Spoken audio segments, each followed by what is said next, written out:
युद्ध का चौथा दिन।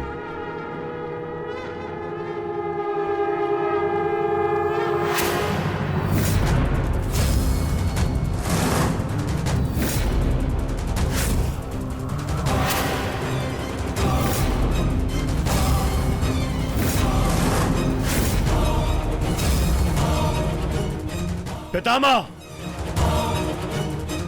देव की रचना कीजिए। मुझे अपने प्राण का विश्वास दिलाइए पितामह। बस दुर्योधन, अन्य कोई व्यूह नहीं। चलो सारथी।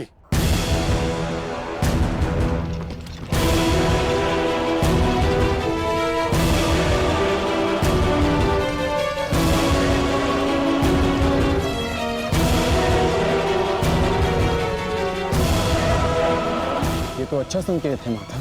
प्रतीत होता है कि पितामह इस नरसंहार को समाप्त करना चाहते हैं, इस युद्ध पर विराम चाहते हैं। गंगा पुत्र इस महायुद्ध पर विराम अवश्य लगाना चाहते हैं, परंतु अपने सभी शत्रुओं का अंत करने के पश्चात।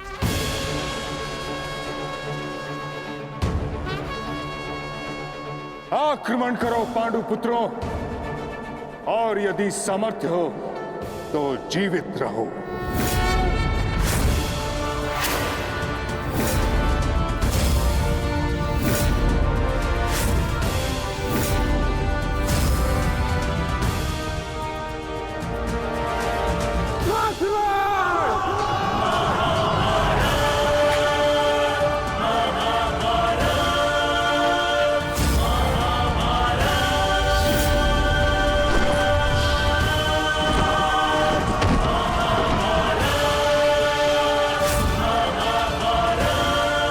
क्या कर रहे पितामह?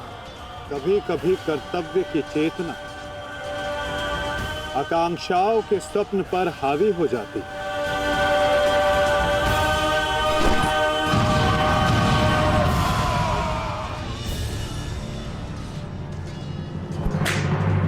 यह मेरी अंतिम चेतावनी है पांडुपुत्रों, और तुम्हारे पास ये अंतिम अवसर है। समर्पण करो, अन्यथा परिणाम के लिए प्रस्तुत रहो।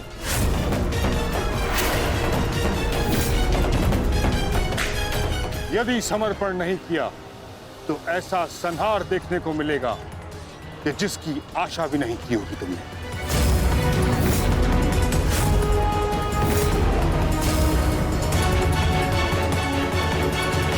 किस बात का समर्पण पितामह? किस बात का समर्पण? आप भली भांति जानते हैं कि इस युद्ध के अलावा हमारे पास और कोई विकल्प नहीं, और यही युद्ध हमें हमारा अधिकार और न्याय दिलाएगा। तो ठीक है, अपने इस निर्णय का परिणाम भुगतने के लिए तत्पर हो जाओ।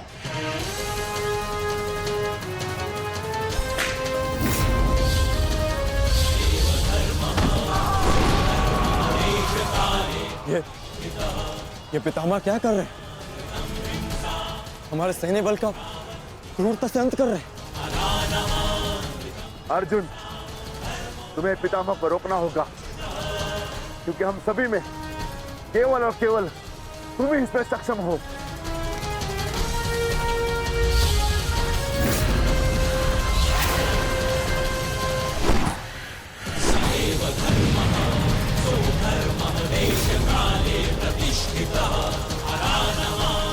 अर्जुन,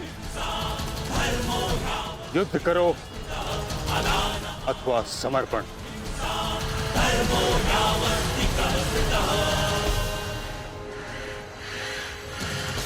तुम्हारे मौन ने मुझे उत्तर दे दिया।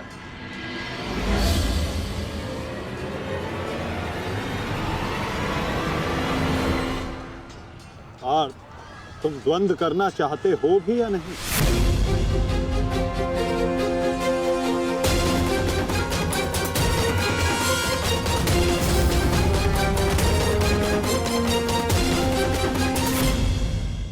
तुम्हारे मौन ने मुझे उत्तर दे दिया। उचित होगा पितामह कि आप अपनी ओर से कौरवों को भी आक्रमण करने की अनुमति दीजिए। क्योंकि आप तो मेरे साथ द्वंद में व्यस्त होने वाले हैं। मेरी ओर से लड़ रहे योद्धाओं का अपमान मत कीजिए पितामह। ठीक है अर्जुन,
युद्ध का 9वां दिन।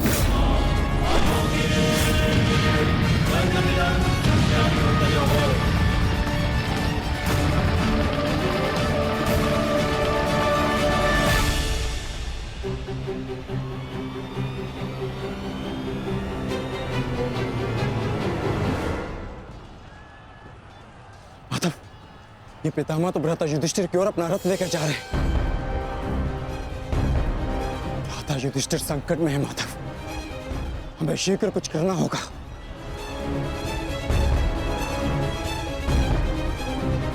तुम भली भांति जानते हो युधिष्ठिर कि तुम मुझसे द्वंद्व करने में सक्षम नहीं हो।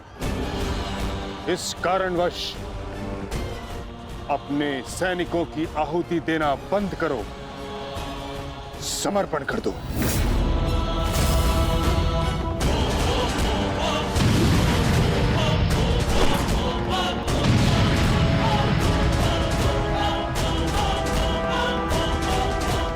अद्भुत पितामह, अद्भुत। गंगा पुत्र अच्छा है, अच्छा है।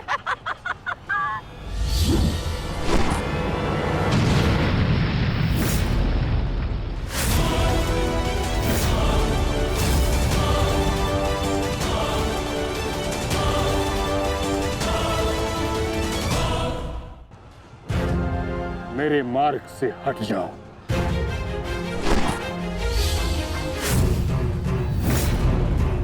यह मेरी अंतिम चेतावनी है पुत्र, मेरे मार्ग से हट जाओ।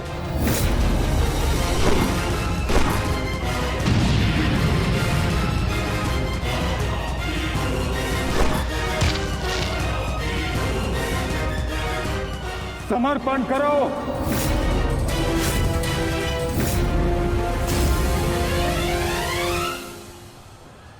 हम कौरवों के समक्ष समर्पण नहीं करेंगे पितामह, चाहे इसके लिए हम सबको अपने प्राण क्यों ना खोने पड़े।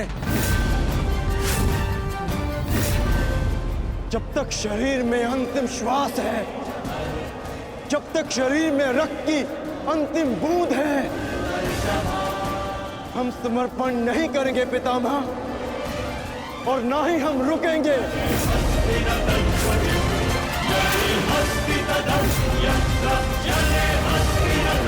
ठीक है अर्जुन, यदि तुम्हारा निर्णय यही है तो मेरा उत्तर भी जान लो।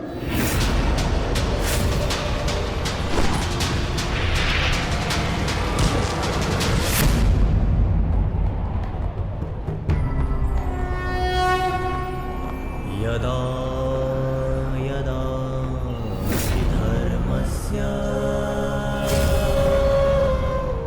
गंगापुत्र, गंगापुत्र,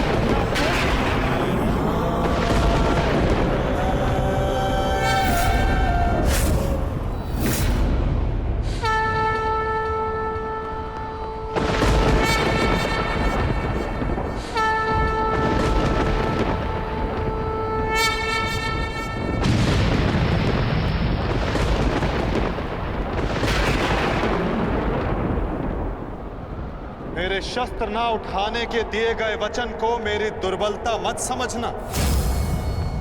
स्मरण रखिए कि समय के साथ वचन के अर्थ का उत्थान ना होना धर्म नहीं, अधर्म होता है।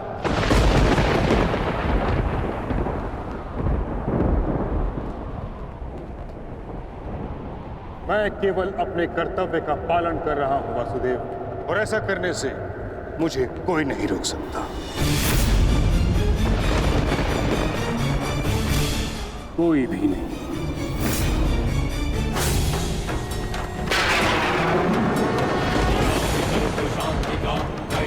प्रयास भी विकास ना समझ सके पाए नाश ही। अबोध पे प्रहार से कर्ण रुद्र सब दानव का विनाश भी।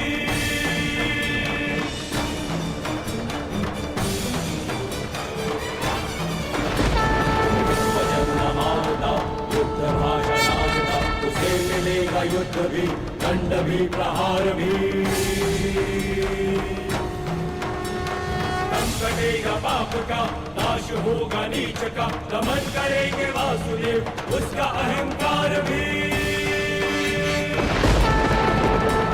चक्र के प्रहार से नाश प्रहार से अग्नि कृष्ण की करेगी पाप का दलन।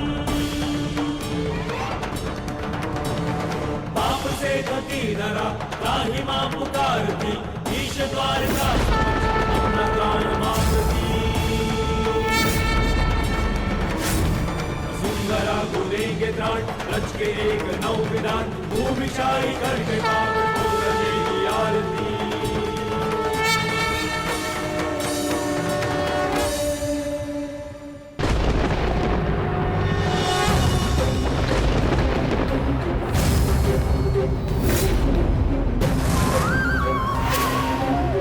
मुझे ऐसा करने पर विवश मत कीजिए गंगा पुत्र। मैं आपका वध कर सकता हूं, और ऐसा करने के लिए मुझे शस्त्र उठाने की आवश्यकता नहीं, केवल ये चक्र ही पर्याप्त है।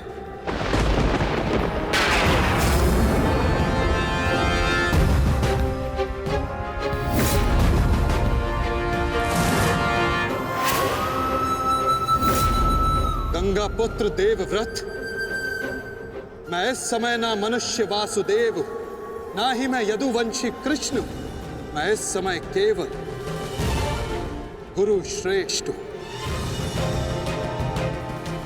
मैं ही सत्य हूं, मैं ही ज्ञान और मैं ही न्याय हूं गंगा पुत्र। इस महायुद्ध का आवाहन और इस युद्ध में आपकी उपस्थिति मेरे निर्णय से है गंगा पुत्र। आपका जीवन मेरे निर्णय, मेरी इच्छा से था, और अब आपकी मृत्यु मेरे अधीन है।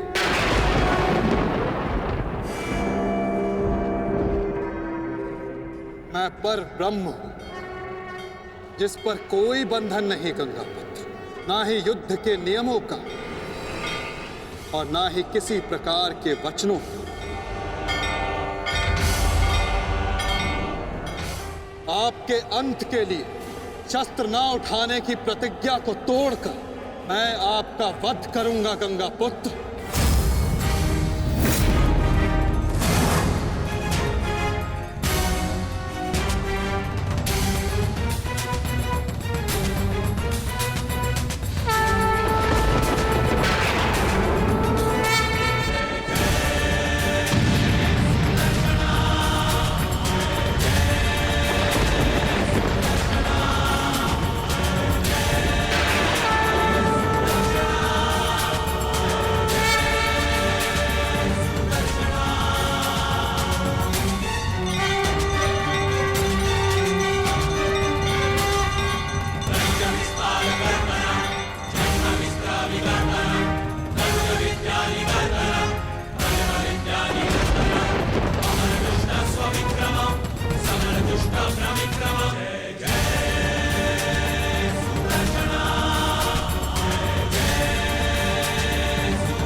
स्थापना के मार्ग पर आगे बढ़िए वासुदेव।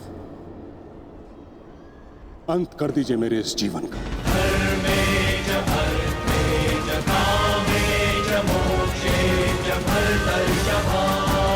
मैं स्वयं को आपको समर्पित करता हूं।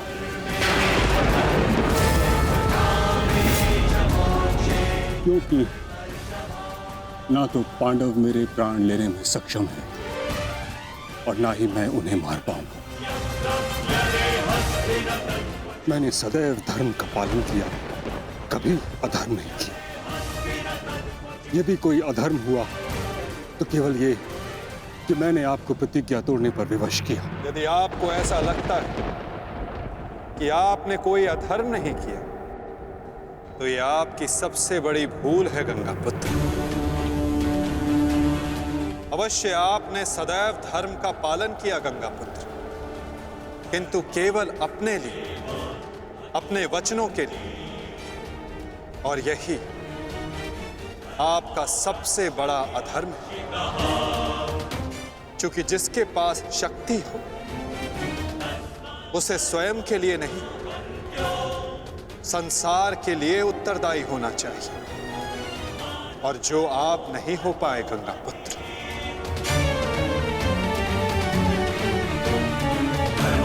और आपका तथाकथित धर्म ही आपका अज्ञान, आपका सबसे बड़ा शत्रु और अधर्म बन गया।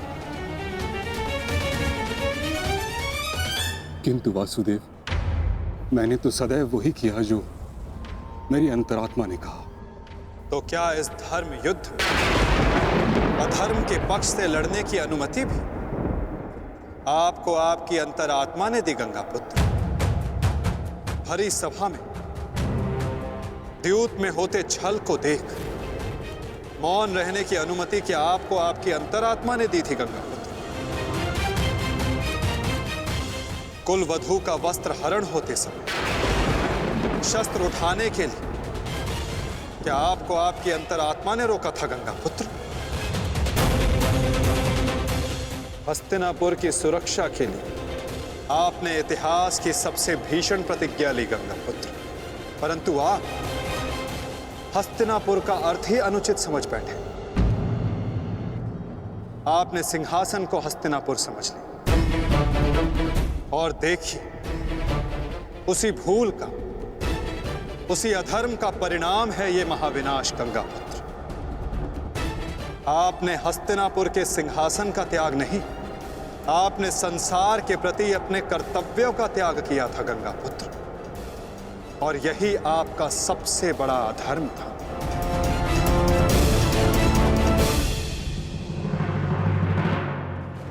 परिवर्तन ही संसार का नियम है गंगा पुत्र। और संसार के कल्याण और उत्थान के लिए ऋतुएं भी स्वयं को परिवर्तित करती हैं। परंतु आपने परिवर्तन को नहीं स्वीकारा। जो स्थिर हो जाए वो मनुष्य नहीं, पाषाण है। और जो अपने विचार को कभी बदले नहीं, वो मानवता का शमशान है गंगा पुत्र।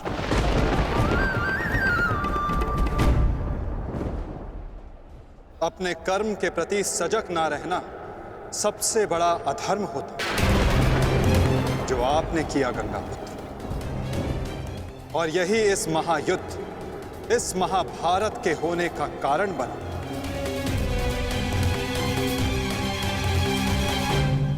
प्रभु, मेरा मार्ग दर्शन कीजिए।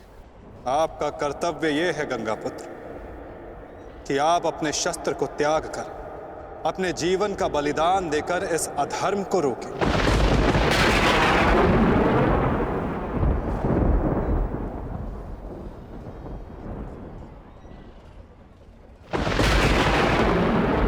ठीक कहा वासुदेव।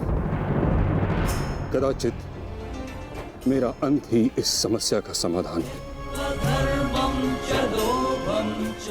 आज जबकि मुझे अपनी भूल का भान हो गया है, मैं अपना प्रारब्ध स्वीकार करने के लिए तैयार हूं।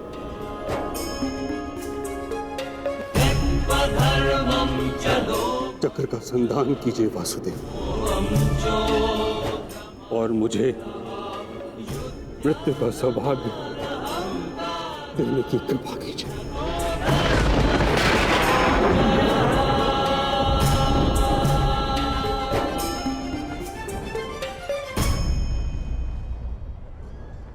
ठीक है, यदि आपकी इच्छा ये मृत्यु पाने की है तो मैं अपनी प्रतिज्ञा को तोड़कर तुम्हें मुक्त करता हूं गंगा पुत्र।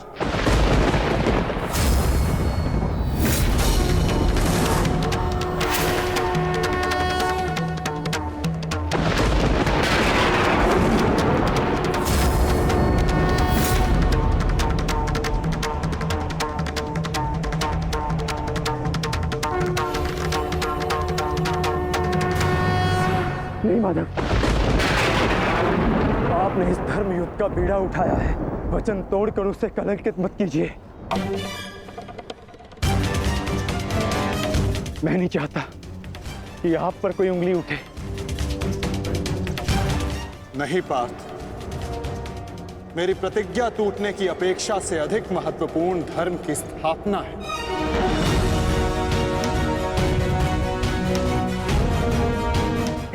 नहीं माता, नहीं। आपने ही भारभृग को वीर गति दी है माधव, ताकि इस युद्ध से जुड़ी प्रतिज्ञाएं, वचन और प्रारब्ध भंग ना हो सके। तो क्या आप स्वयं इसे तोड़ देंगे?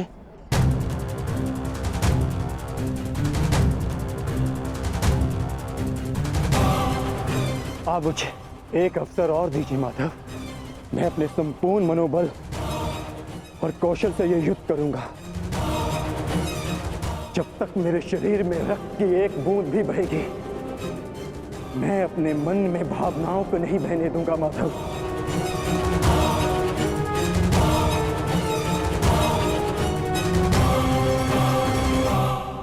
मैं पितामह का अंत करूंगा, अंत करूंगा, अंत करूंगा, अंत करूंगा।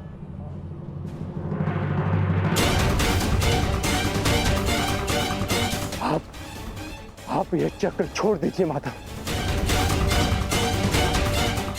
आप ये चक्र छोड़ दीजिए।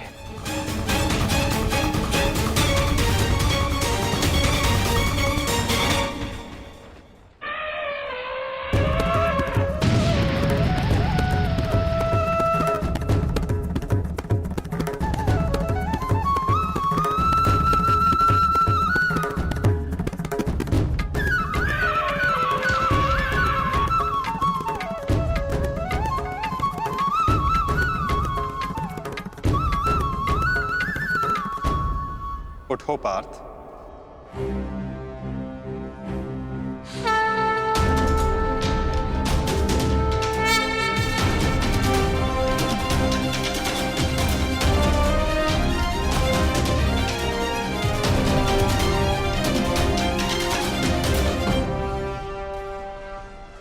आपके हाथों मोक्ष पाना कदाचित मेरे भाग्य में नहीं वासुदेव।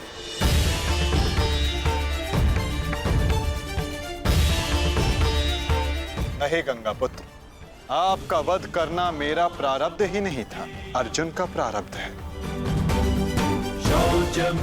और मैंने ये चक्र संधान केवल इसलिए किया ताकि मैं अर्जुन को दिखा सकूं कि आपका भी वध करना असंभव नहीं।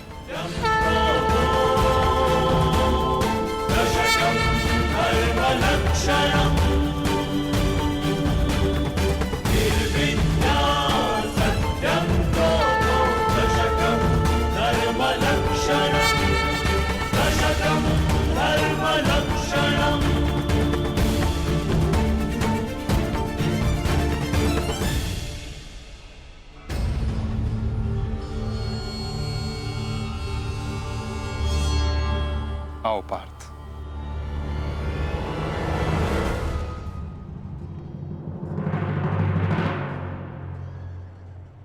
पुत्र अर्जुन, युद्ध आरंभ करें। मैं सज्ज हूं पितामह।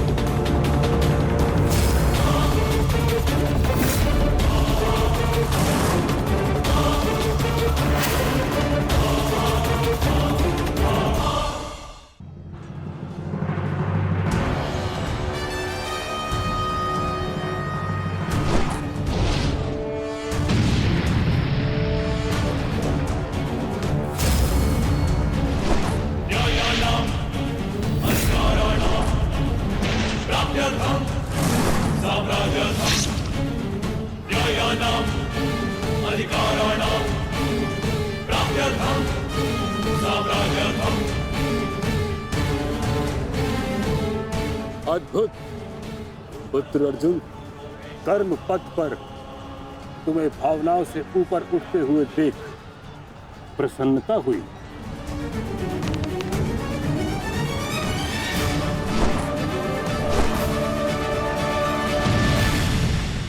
जब तक महामहिम के हाथ में शस्त्र हैं, उनके प्रहार की धारा कोई नहीं रोक सकता और ना ही उन्हें कोई निरस्त्र कर सकता है।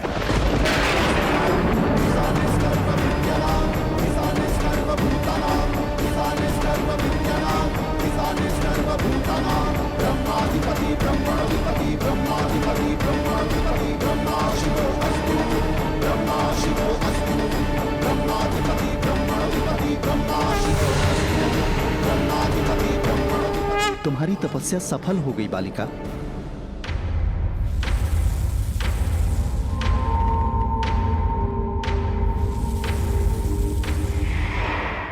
मांगो, क्या मांगना चाहती हो? गंगा पुत्र भीष्म का नाश। किंतु गंगा पुत्र का वध मेरे वश में भी नहीं है शिखंडिनी। परंतु अपने जीवन का अंत तो मेरे वश में है ना। 2 बार मैं अपना जीवन त्याग कर चुकी हूं। इस बार भी मैं फिर जन्म लूंगी और अगले जन्म में भीष्म का अंत करने आऊंगी।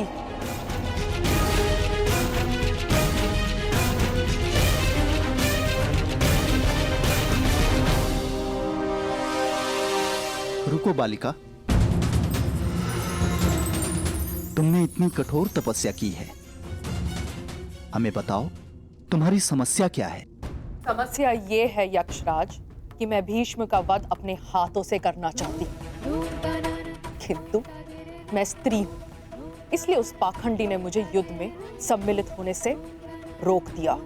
मैं तुम्हें भीष्म की मृत्यु का वरदान तो नहीं दे सकता, किंतु कुछ ऐसा अवश्य कर सकता हूं जिससे तुम अपना लक्ष्य पा सको, किंतु एक बंधन रहेगा।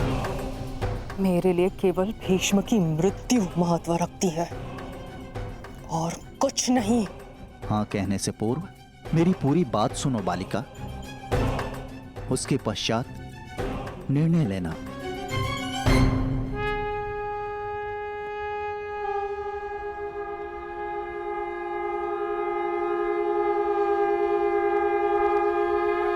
पुत्र अर्जुन, आज तुम कुशलता पूर्वक लड़े, परंतु मेरे वध के लिए यह पर्याप्त नहीं।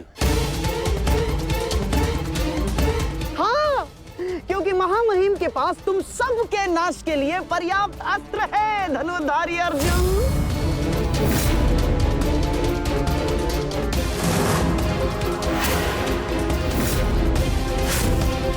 शीघ्र तुम सब इस संसार का त्याग करोगे और आप वासुदेव, आप तो इन सब के मार्गदर्शक है ना, तो बताइए आपके पास महामहिम के कौशल का कोई तोड़ है?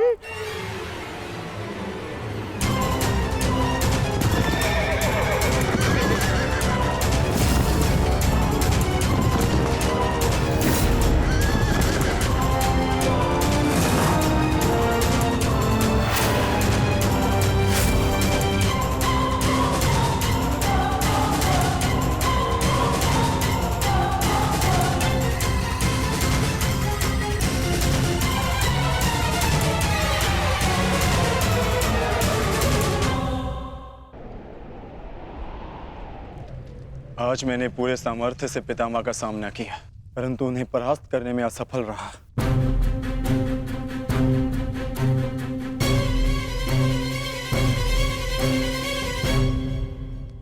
हर योद्धा के उत्तर के लिए कोई ना कोई और योद्धा होता है।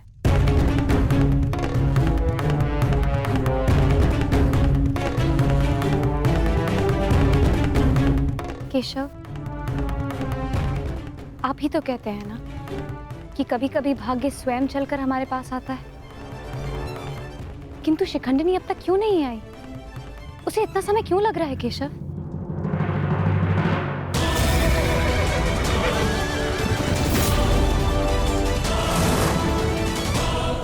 उन्हीं की प्रतीक्षा कर रहे हैं पांचाली। ये शिखंडिनी अपनी तपस्या में असफल हुई तो पितामह हमारी सेना का अंत कर देंगे और हमारे पास केवल और केवल 2 अक्षणीय सेना शेष है। अरे तो क्या करें? कुछ तो करना ही होगा, अन्यथा हम इस युद्ध में पराजित हो जाएंगे।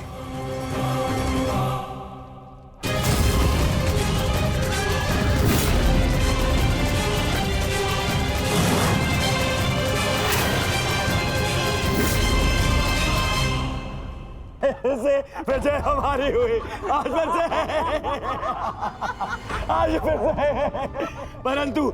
परंतु सबसे अधिक प्रसन्नता मुझे तब होती है जब वो धनुर्धारी अर्जुन के मुख पर मैं भय देखता हूं। केवल 2 अक्षुणी सेना शेष बची है उन पांडवों के पास और शीघ्र ही वो 2 अक्षुणी सेना भी समाप्त हो जाएगी। अंत हो जाएगा उनकी सेना का और उन पांडवों का। अवश्य अंत होगा, नाश होगा, क्यों नहीं होगा? परंतु खेद है अंगराज, आप इस युद्ध में लड़ नहीं पाएंगे क्योंकि महामहिम जिस वेग से पांडवों की सेना को नष्ट कर रहे हैं उससे तो ऐसा प्रतीत होता है कि ये युद्ध कल ही समाप्त हो जाएगा। गांधार नरेश, युद्ध अभी तक समाप्त नहीं हुआ है। मैंने आप सबसे पहले भी कहा था कि विजय से पूर्व उत्सव मनाना उचित नहीं है।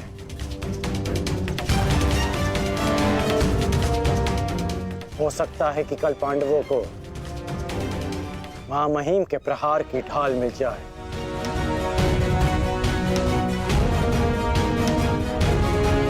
इस युद्ध में कुछ भी संभव है।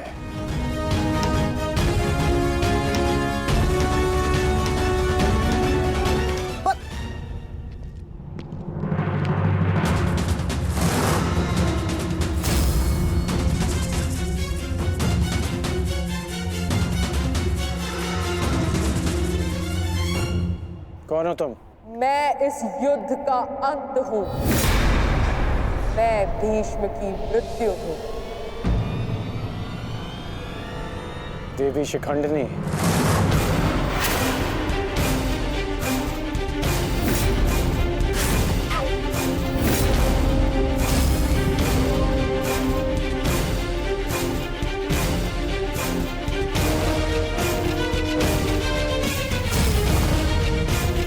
देवी नहीं देव, स्त्री नहीं पुरुष, शिखंडिनी नहीं।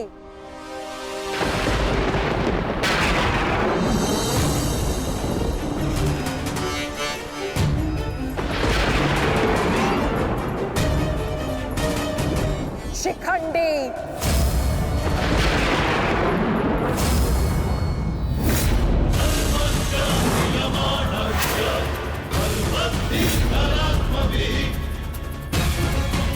ये मैं हूं और कल मेरे उस वचन की पूर्ति होगी जो मैंने पांचाल युद्ध में तुम्हें दिया था अंगराज। एक दिन ऐसा आएगा अंगराज जब भीष्म मेरे सामने खड़ा होगा और वहां ना तुम उसकी रक्षा कर सकोगे ना तुम्हारा ब्रह्मास्त्र।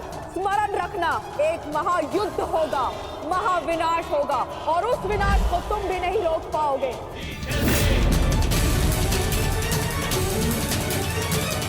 बधाई हो, कल से तुम इस युद्ध में प्रवेश करोगे। कल कुरुक्षेत्र एक योद्धा को विदा करेगा और दूसरे योद्धा का स्वागत।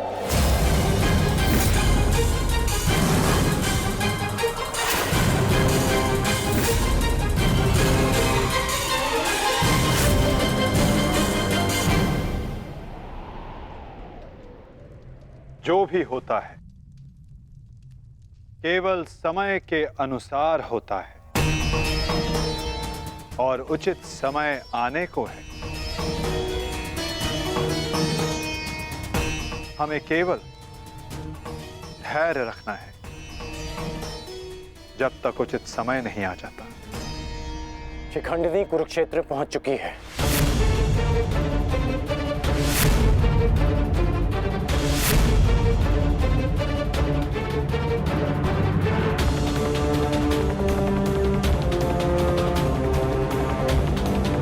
शिखंडिनी के आगमन में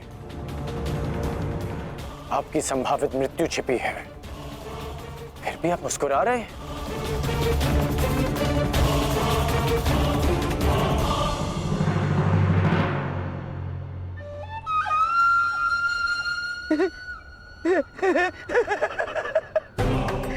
अब समझ आया महामहिम कि आप मुस्कुरा क्यों रहे हैं। युद्ध के नियमानुसार शिखंडिनी युद्ध में भाग ले ही नहीं सकती, क्योंकि वो एक स्त्री है। नहीं, वो स्त्री नहीं पुरुष है। शिखंडिनी नहीं, शिखंडी है। वो स्त्री से पुरुष में परिवर्तित हो चुकी है और कल वो युद्ध में प्रस्तुत होगा और उसका एक ही उद्देश्य है, मां महिम का वध।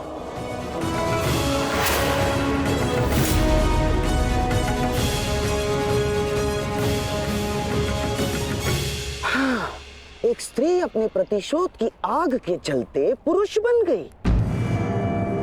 अद्भुत। भला यह कैसे संभव हुआ? कैसे हुआ वो छोड़िए मामाश्री, अब ये बताइए कि करना क्या है।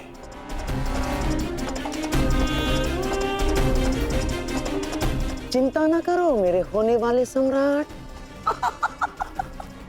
तुम्हारा ये मामा इसका भी कोई ना कोई उपाय अवश्य ढूंढ लेगा।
नहीं पांचाली, समय बदल गया है।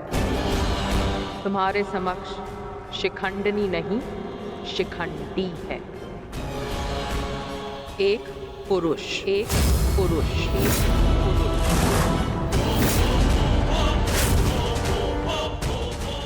और तुम्हें पर पुरुष का स्पर्श करने की अनुमति नहीं है।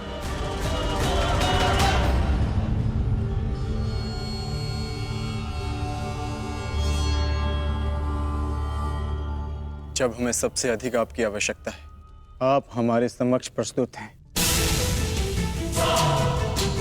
इसके लिए आपका धन्यवाद। मैं यहाँ अपने आवश्यकता और अपने उद्देश्य के लिए आया हूँ। आवश्यकता मुझे आप सबकी पड़ेगी, क्योंकि भीष्म का अंत निश्चित है।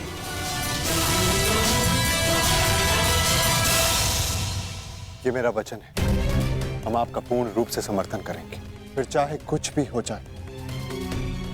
युद्ध भूमि में हम आपके साथ खड़े रहेंगे और अंत तक युद्ध करेंगे।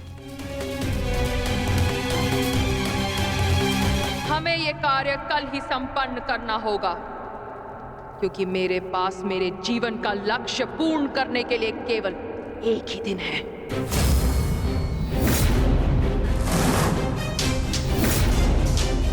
केवल एक दिन? परंतु क्यों? तुम्हारी समस्या ये है कि तुम एक स्त्री हो, जिस कारण तुम भीष्म से द्वंद्व नहीं कर सकती। मैं तुम्हें पुरुष बनने का वरदान देता हूं, ताकि तुम भीष्म को परास्त कर सको। किंतु स्मरण रहे कि ये वरदान केवल 8 प्रहर अर्थात एक दिन के लिए रहेगा। हमारे शत्रुओं को इसका भान नहीं होना चाहिए कि शिखंडिनी केवल एक दिन के लिए पुरुष है।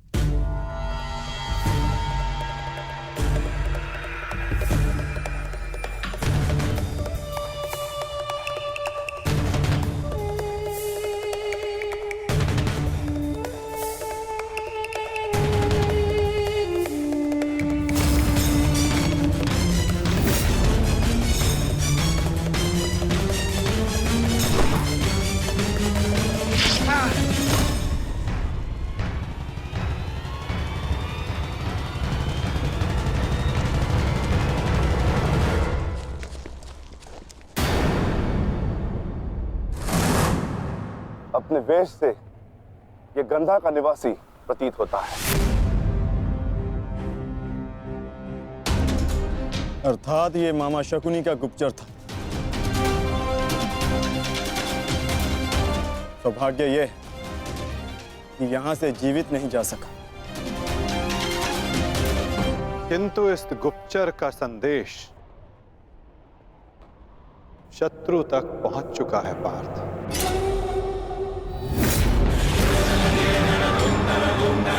केवल 8 प्रहर, केवल 8। उसके पश्चात ना उस शिखंडी का कोई अस्तित्व रहेगा और ना ही भीष्म पितामह कोई संकट होगा।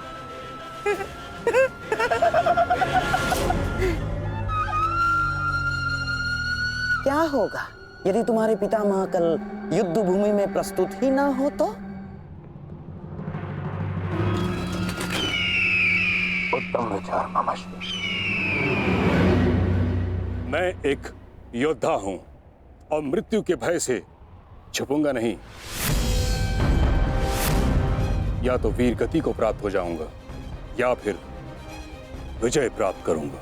8 प्रहर तो क्या, 8 क्षण के लिए भी मैं युद्ध से विमुख नहीं रहूंगा। क्षमा कीजिएगा मामही, परंतु वीर होने में और मूर्ख होने में अंतर होता है। जानबूझकर मृत्यु के मुख में जाना क्या उचित है? एक महान योद्धा की भांति आप गौरव और सम्मान की मृत्यु चाहते हैं, परंतु अपनी सेना के प्रति आपके उत्तरदायित्व का क्या? आप भली भांति जानते हैं कि सेना आप पर पूरी तरह निर्भर है। फिर भी मामही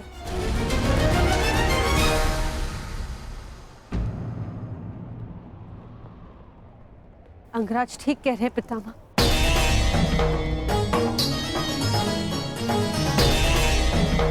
आपके और हस्तिनापुर के हित में यही श्रेष्ठ होगा। भला आप युद्ध में सम्मिलित ना हो।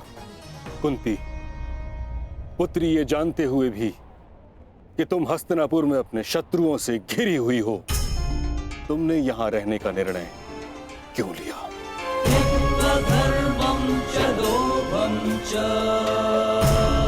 क्योंकि हम सब कर्तव्यबद्ध हैं। मैं भी अपने कर्तव्य का पालन कर रहा हूं। यह मेरा अंतिम निर्णय है और मुझे ऐसा करने से कोई नहीं रोक सकता।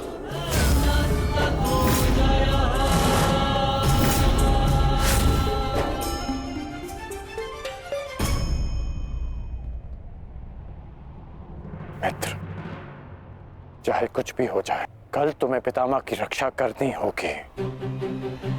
हम अवश्य पितामह की रक्षा करेंगे, किंतु इससे पूर्व ये अधिक महत्वपूर्ण है अंगराज, हमारी समस्या का अंत होना।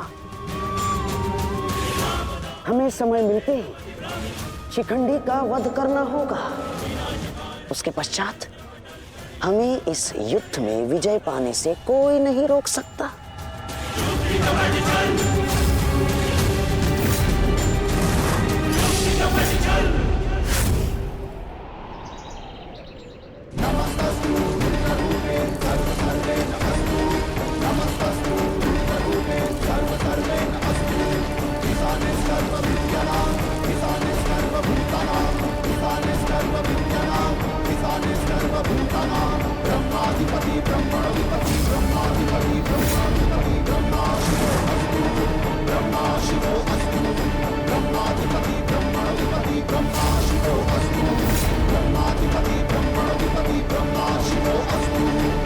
मां महिम, गंगा पुत्र, आप ऐसा क्यों कर रहे हैं? मैं केवल अपने धर्म का पालन कर रहा हूं। मैंने सदैव यही किया है। युद्ध भूमि में पूर्ण सहयोग दूंगा और यदि इस युद्ध भूमि में मेरा अंत हो गया तो मुझे इस बात का गर्व होगा कि एक योद्धा का अंत रणभूमि में होगा। मैं आपसे विनती करता हूं, रुक जाइए। ऐसा मत कीजिए मां महिम, आप इसका परिणाम जानते हैं। रुक जाइए मां महिम। आपको वचन देने के कारण मैं 9 दिनों तक रणभूमि से दूर रहा, क्योंकि मुझे लगता था कि आप जो भी निर्णय लेंगे वो हस्तिनापुर और हमारी सेना के हित में होगा। विश्वास था कि आपके होते हुए हम ये युद्ध नहीं हार सकते। फिर क्यों आप ऐसा कर रहे हैं? एक कौरव भरे अंत के लिए आप पूरी कौरव सेना का संहार नहीं कर सकते। क्या इसलिए आपने सूत पुत्र को युद्ध भूमि से दूर रखा?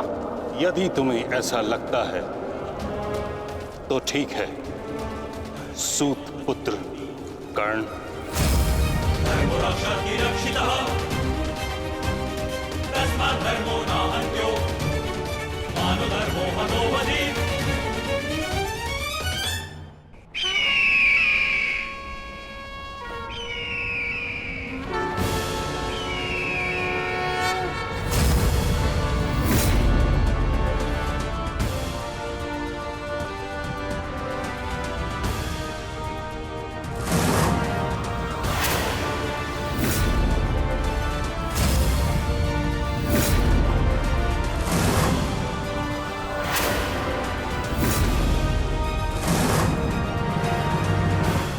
दुर्योधन, स्मरण रहे, आज हमारा केवल एक ही उद्देश्य है, महामहिम की रक्षा, और उसके लिए आवश्यक है शिखंडी का अंत।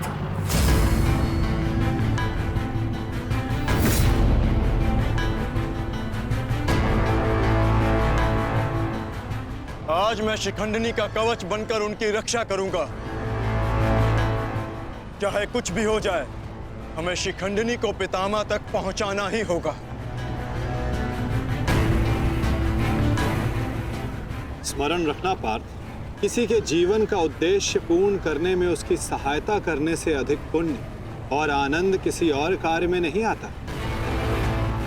और मुझे पूर्ण विश्वास है कि तुम पूर्ण रूप से अपना कार्य पूरा करोगे पार्थ।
एक सूत पुत्र मेरी ओर से युद्ध में भाग नहीं लेगा। भले ही कर्ण अंगराज है, परंतु यह बात भी सत्य है कि इसका जन्म एक सूत के घर हुआ है। पुत्र,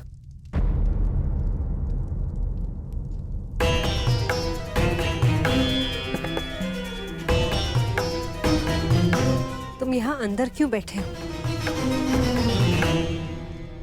क्योंकि अभी भी मैं महामहिम के आदेश का पालन कर रहा हूं। एक सूत पुत्र होने का मूल्य चुका रहा हूं।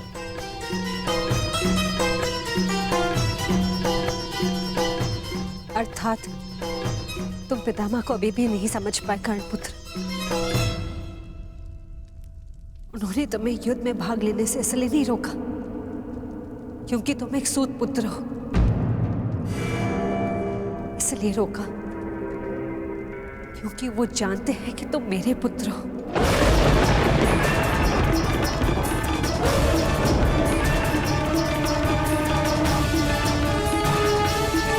एक भाई एक दूसरे से द्वंद्व ना करे, एक दूसरे का रक्त ना बहे, इसलिए उन्होंने तुम्हें यही रहने का आदेश दिया।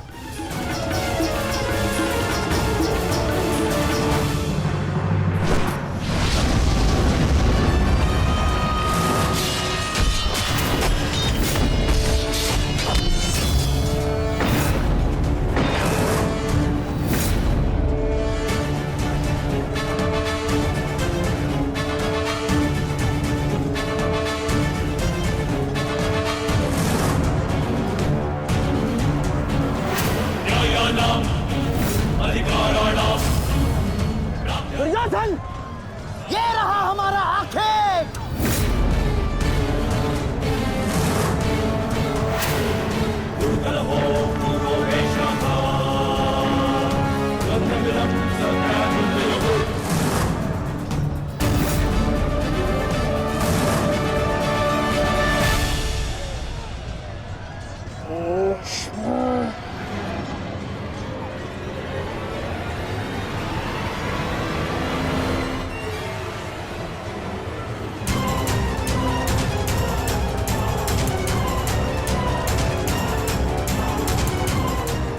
शिखंडी,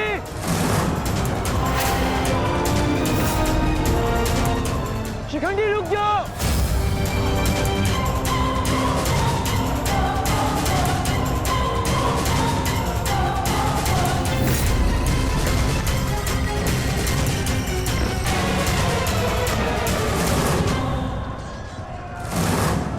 भीष्म, तुम्हारा समय पूर्ण हुआ।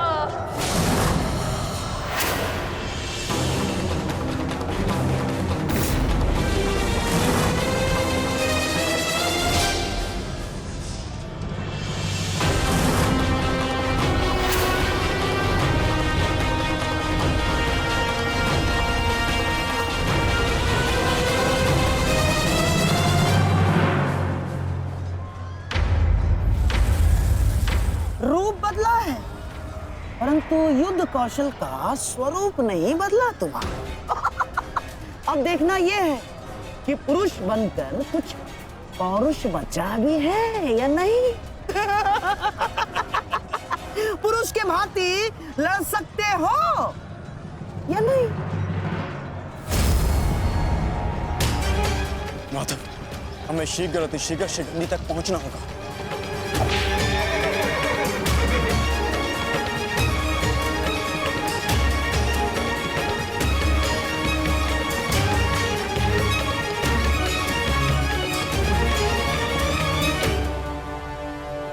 इस समय युद्ध भूमि में क्या हो रहा है संजय? क्या शिखंडी ताक्षरी तक पहुंच गया है? नहीं महाराज, वो अभी तक कौरव महारथियों के मध्य में फंसा हुआ है।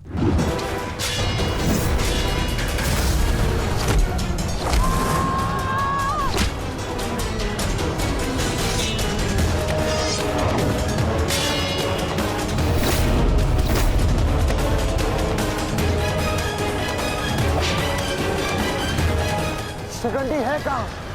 कितना समझाया था फिर भी ये यूं तोड़कर कहाँ चला गया शिखंडी?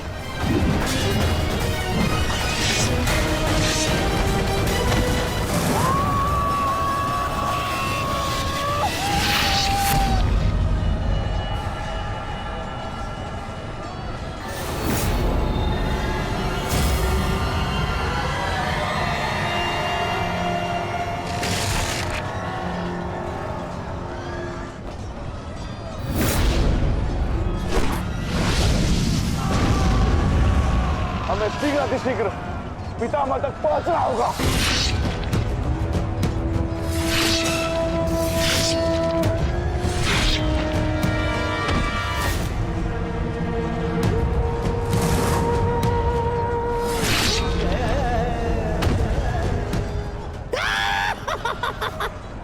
पितामह की सबसे बड़ी बाधा का अंत हुआ।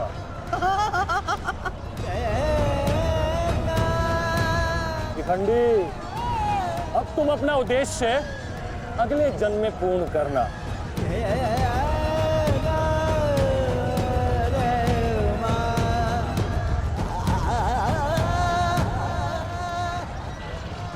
आधा दिन बीत चुका है माधव, किंतु शिखंडी कहीं नहीं दिख रहा।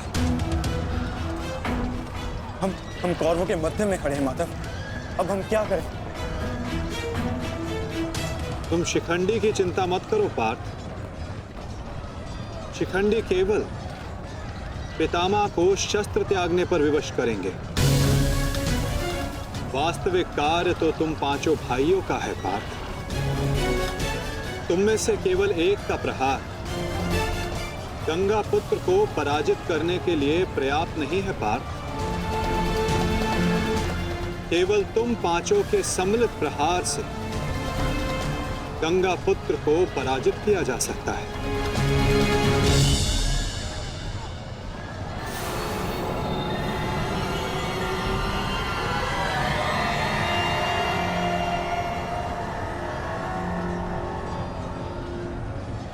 आओ पुत्रों, मैं तुम्हारी ही प्रतीक्षा कर रहा था।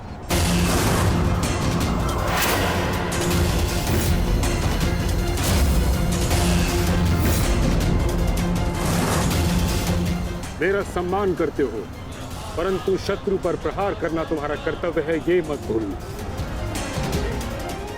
मैं तुम सबको द्वंद्व की चुनौती देता हूं।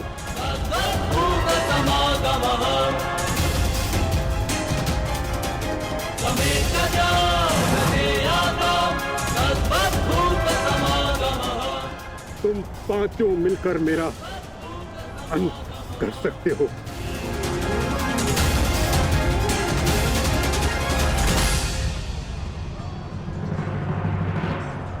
उठाओ अपने शस्त्र पुत्रों।